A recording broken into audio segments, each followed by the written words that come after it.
নমস্কাৰ, মই লোহিত বৰুৱা। আজি বহুদিনৰ মূৰত গুৱাহাটীলৈ বুলি আহিলোঁ। অলপমান বাঁহী বনাই লৈ আহিছিলোঁ, তাকে নিবিদাৰ লগত অলৰেডি আমাৰ কাম হৈ গৈছে, তথাপিও অকণমান কিবা এটা দেখাওঁ বুলি চালোঁ।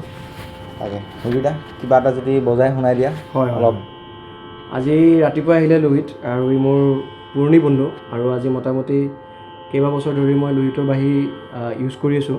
খুবেই ভাল লাগে, আৰু আজি কেইবাটাও নতুন বাঁহী একদম বনাই ৰেডি কৰি সি ইয়ালৈ আনিছে, আৰু ভালেখিনিও আমি বজালোঁ, চেক কৰিলোঁ, বাঁহীবোৰ চালোঁ।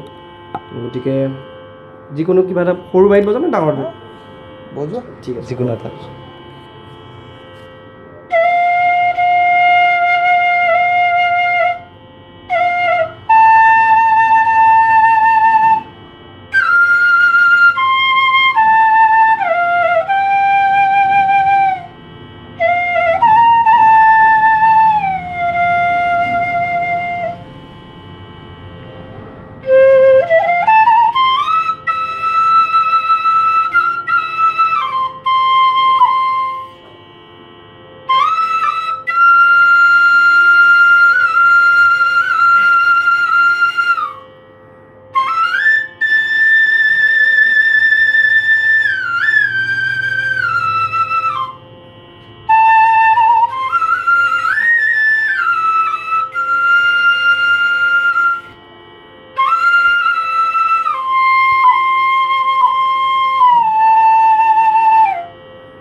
ধন্যবাদ, আৰু বঢ়িয়া, ভাল লাগিলে বাঁহীখিনি চাই।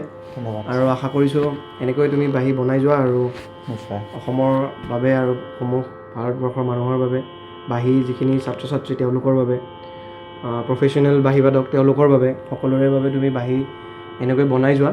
আৰু লোহিতৰ কণ্টেক্ট নম্বৰটো দিয়া থাকিব, আপোনালোকে লাগিলে যোগাযোগ কৰিব যেতিয়া বাঁহীৰ প্ৰয়োজন হ'ব।